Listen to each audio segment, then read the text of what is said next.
Alors aujourd'hui, on va plonger dans l'histoire de la peine capitale. Et c'est une histoire assez fascinante, celle d'une transformation radicale qui nous fait passer du spectacle sanglant en pleine place publique au débat très complexe sur les exécutions modernes. Comment est-ce que la mise à mort organisée par l'État a pu autant changer au fil des siècles? C'est ça qu'on va essayer de comprendre ensemble. Cette phrase, elle résume tout, en fait. Pendant très longtemps, les exécutions, on ne les cachait pas.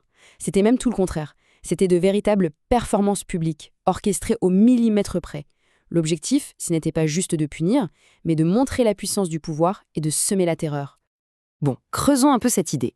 Sous l'Ancien Régime, le supplice, c'était une sorte de cérémonie politique.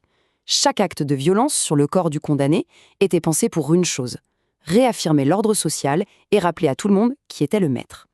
Et c'est ça le point essentiel. L'agonie, longue, visible, du condamné, c'était un message parfaitement calculé. Chaque coup, chaque cri, c'était un avertissement direct du souverain à son peuple. La souffrance physique, c'était en quelque sorte l'encre avec laquelle on écrivait la loi dans la conscience collective. Forcément, cette philosophie a mené à une créativité assez macabre dans l'art de donner la mort. On va maintenant s'intéresser aux exemples les plus extrêmes, à ce qui a été considéré comme le summum de la cruauté. On a ici une sorte de classement de l'horreur. De la crucifixion romaine à la roue médiévale, chaque supplice avait sa propre logique, sa propre cruauté. Mais, petite info, une surprise se cache en première place. Ce qui est glaçant ici, c'est la précision, le côté méthodique. La roue, ce n'était pas de la violence brute, chaotique. Non, c'est une déconstruction calculée du corps humain. Chaque étape était pensée pour maximiser l'agonie. Une agonie qui pouvait durer des jours, sous les yeux de tous. 20 000. Ce chiffre, à lui seul, raconte une histoire de guerre psychologique. En 1462, Vlad l'Empaleur a littéralement créé une forêt de 20 000 prisonniers ottomans empalés. Apparemment, la vision était si terrifiante qu'elle aurait fait battre en retrait de l'armée ennemie. Là, on a la cruauté utilisée comme une véritable stratégie militaire.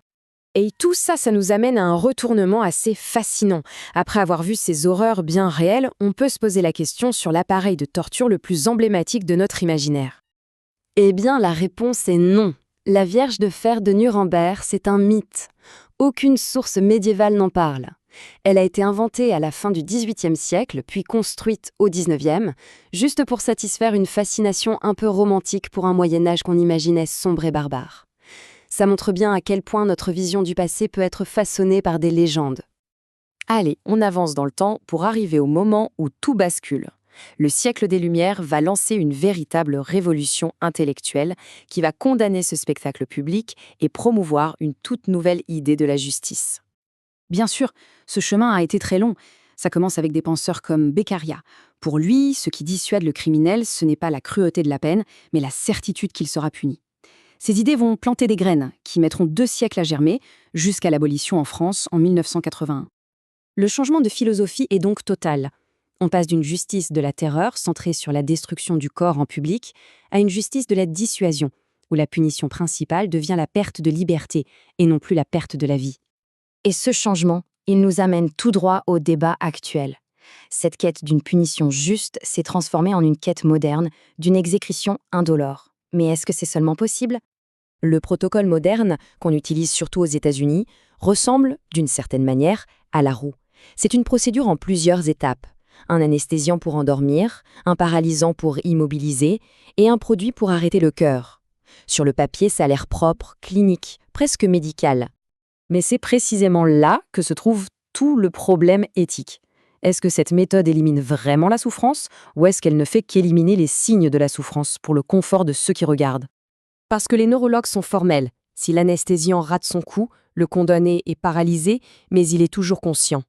Il sent alors la suffocation et une douleur atroce, comme une brûlure interne, sans pouvoir bouger, sans pouvoir crier. Le paralysant devient alors un masque chimique qui rend la torture complètement invisible. Et pour les organisations de défense des droits humains comme Amnesty International, le débat sur la méthode, c'est presque une diversion. Pour elles, la cruauté fait partie intégrante du processus lui-même. Le fait d'attendre sa propre mort pendant des années dans le couloir de la mort, cette angoisse planifiée par l'État, c'est déjà une forme de torture psychologique. En France, ce long et sanglant chapitre s'est refermé en 1977. La dernière personne exécutée s'appelait Hamida Jandoubi. Il avait été condamné pour des actes de torture et le meurtre d'une barbarie extrême. Son cas marque vraiment la fin d'une époque. Et son histoire, justement, nous laisse avec cette question finale, une question puissante et dérangeante. Si on considère que la peine de mort est une violation des droits humains, est-ce que cette protection doit être absolue? Doit-elle s'appliquer à tout le monde, sans aucune exception, même face aux crimes les plus monstrueux? La question, évidemment, reste ouverte.